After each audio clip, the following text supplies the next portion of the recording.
How to get ready for a bike ride. First, check your tyres. Feel the front one first. If it's a bit flat, take your bike pump, take the cap off the valve, then screw the pump onto it. Now start pumping.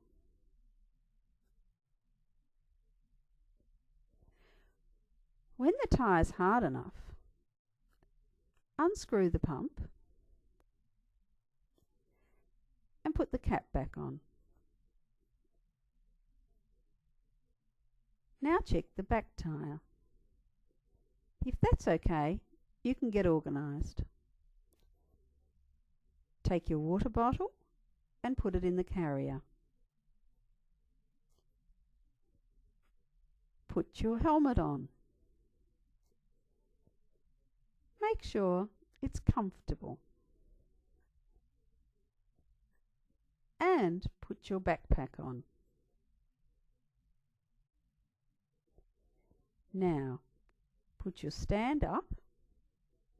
You are ready for your ride.